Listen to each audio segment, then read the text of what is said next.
আসসালামু আলাইকুম এভরিওয়ান, আপনারা সবাই কেমন আছেন? আশা করি সবাই ভালো আছেন। তো আজকে ছিল ২৪তম রোজা, ২৪তম সেহরি। সবাইকে রমজান মোবারক। আর কয়টা দিন তারপর রমজানটা চলে যাবে। আল্লাহ সবাইয়ের গুনাহ খাতা মাফ করুক, সবাইকে সুস্থ রাখুক, ভালো রাখুক। যদিও আমি একটু অসুস্থ, ঠান্ডা জ্বর লেগেছে, কি আর বলবো, অনেক বেশি খারাপ লাগছে। তো আজকে আমি খাওয়া দাওয়া করছিলাম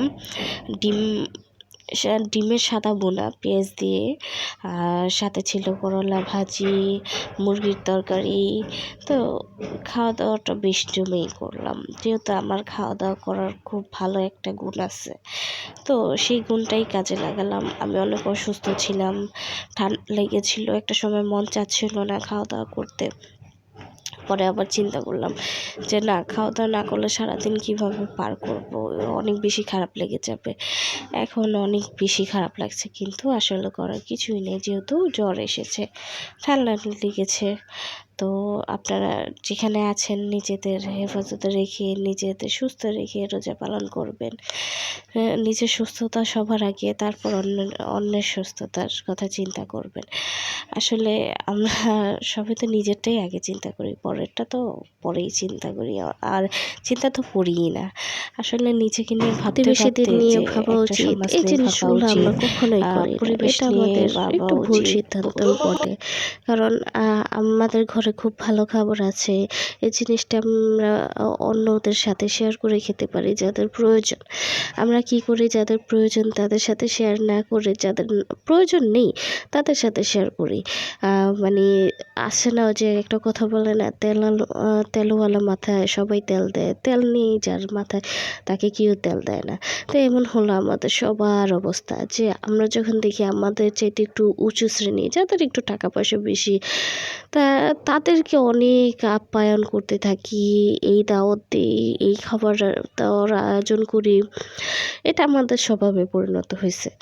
কিন্তু অথচ যাদের প্রয়োজন, যারা আমাদের চেয়ে একটু নিচু, একটু সামান্য অর্থ কম, তাদেরকে নিয়ে যে আমাদের ভালো থাকা উচিত, তাদেরকে সাহায্য করা, তাদেরকে খাওয়া দাওয়ার ক্ষেত্রে আগে রাখা, এই জিনিসগুলো আমরা একেবারে ভুলেই গেছি। আসলে আমাদের সমাজ ব্যবস্থাটাই এমন হয়ে গেছে যে কিছু বলার নাই। আমাদের যতটুকু আছে তার চেয়ে বেশি শো অফ করার চেষ্টা করে, যে না আমার কাছে আছে ২ টাকা, আমি মানুষকে দেখাই আমার কাছে ৪ টাকা আছে। এই জিনিসটা কেন করার কোনো দরকার নেই। আসলে আমরা আমলনামা থেকে দূর হয়ে গেছি। তো আল্লাহ পাকের দেখানো পথ, নবীজির দেখানো পথ, নবীজির চলার পথগুলা, যে আদর্শগুলা, যে আমাদের বলে গেছে, হুকুম করে গেছে, এই জিনিসগুলো আমরা সম্পূর্ণরূপে ভুলে গেছি। কারণ আমরা এখন সম্পূর্ণ একটা বাজে একটা সমাজে এসে পড়েছি, যেখানে মানুষের নিজের কোনো প্রাধান্য নেই, নিজের কোনো স্বাধীনতা নেই। আমরা নিজের চাইতে অন্যদের খেয়ালটা একটু বেশি রাখি।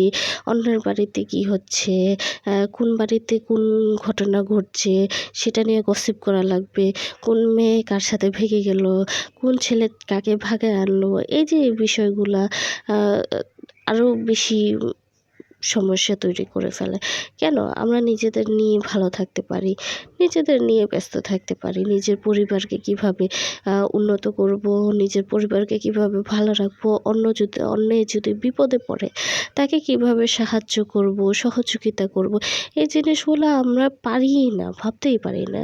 শুধু পারি অন্যদের মাঝে ঝগড়া লাগায় রাখতে, অন্যদের ঝগড়া দেখে আনন্দ নিতে, আর কি।